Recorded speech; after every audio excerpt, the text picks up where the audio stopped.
পটিয়া পূজা উদযাপন পরিষদের এডহক কমিটির পরিচিতি ও শারদীয় দুর্গোৎসব 2024 এর প্রস্তুতি সভা অনুষ্ঠিত।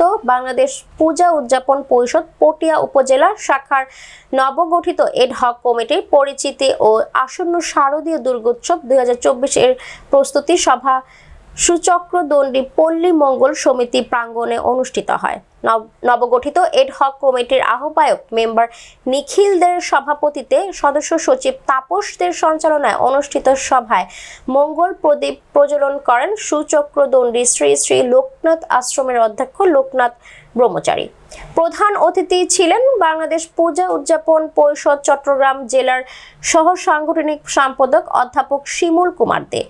বক্তব্য রাখেন তরুণ ভট্টাচার্য, ধনঞ্জয় ভট্টাচার্য, শিক্ষক রূপকশীল রাজীব দাশগুপ্ত ছোটন, মেম্বার উত্তম কুমার দে, ছোটন সরকার, সুমন দাস, বিশ্বজিৎ দাস, মিলন কান্তি দাস, অরুণ বিকাশ চৌধুরী, রাজীব চৌধুরী রাজু, বিকাশ দাস বিশু, শ্যামল দাশগুপ্ত, অরজিৎ কুমার দে সাজু, অনুপ মজুমদার, প্রতিমা চৌধুরী, রতন মল্লিক, সজল চৌধুরী সহ অনেকে।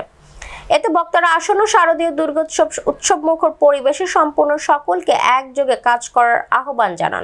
বাইরে ডিসির সামনে আমি বড় করি না কেন, আমাদের হিন্দু ধর্মকে পোষাবার জন্য তোমরা আছো, এক থাকতে পারো না কেন, এক থাকতে পারো না তুমি বলো গোপালবার জন্য আমার পক্ষ দিবে লাগবে না, আপনি নিয়ে নেন সবগুলো চেয়ারের এত ভালো কেন। হিন্দু ধর্মীয় কল্যাণ ট্রাস্টের মাধ্যমে বিভিন্ন মঠ মন্দিরে অনুদান আনার চেষ্টা করেছি।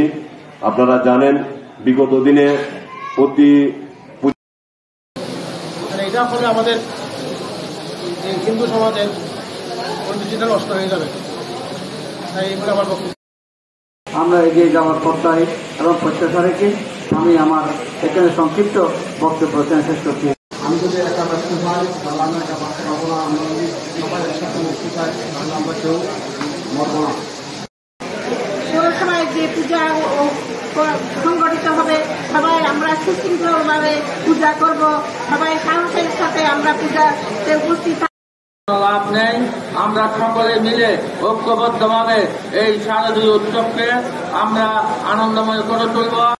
যদি এক করা যায়, আমরা প্রস্তাবটা ইউনো মহোদয়ের কাছে আমরা নিয়ে যাব আপনাদের মাধ্যমে, তাদের প্রস্তাবটা যদি ওখানে এক করা যায় তাহলে বাংলাদেশ পূজা উদযাপন পরিষদ আমার মনে হয় তারা সচেতন হবে এবং আমাদের বাংলাদেশ পূজা উদযাপন পরিষদ আরো শক্তিশালী হবে বলে আমি বিশ্বাস করি।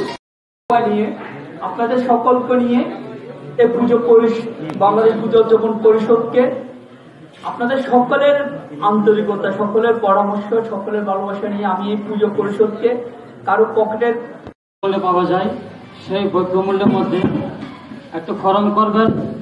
দলের ইউনিয়নের সহযোগিতার স্বাক্ষর ছাড়া বা শনাক্তকরণ ছাড়া আপনারা দ্রব্য বন্ধ যাবেন না। চেষ্টা করবো এবং আমরা পটিয়া উপজেলা পরিষদকে নিয়ে একটা মনিটরিং কমিটি করবো।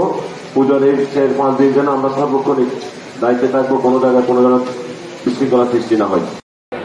উপজেলা একটা উপহার দিতে পারি যে একটা সুষ্ঠুভাবে আমরা পটিয়া পূজা উদযাপন কমিটি সুন্দরভাবে পরিচালনা করছে এই বক্তব্য রেখে এই পূজাটা শেষ করতে পারি আমরা।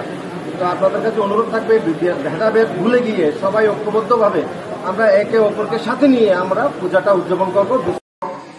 বাজার সংগঠন বলে সেটা হচ্ছে বাংলাদেশ পূজা উদযাপন কমিটির বাজার সংগঠনের শাখা সংগঠন হচ্ছে পটিয়া উপজেলা সংগঠন, যেটা আমরা বাজার সংগঠন এই সংগঠনের সাথে সম্পৃক্ত সবাইকে দপ্তরে এবং আমাদের ইউনো অফিস এবং বিভিন্ন প্রশাসনিক দায়িত্বে আমরা পৌঁছে দিয়েছি।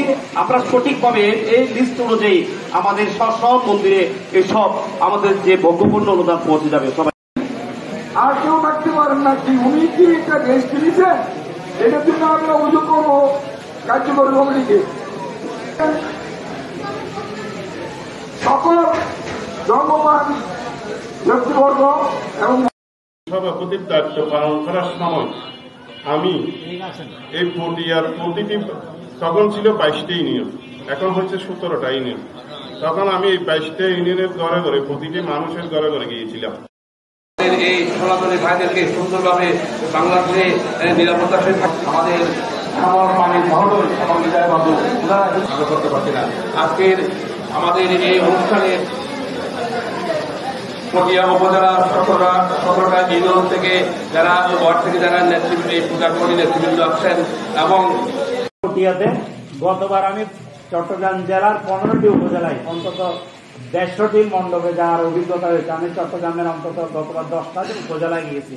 তো যেহেতু এবার পটিয়ার দিকে আমাদের নজর বেশি থাকবে, আমি চাইব এই যে আমাদের পটিয়া পুজোর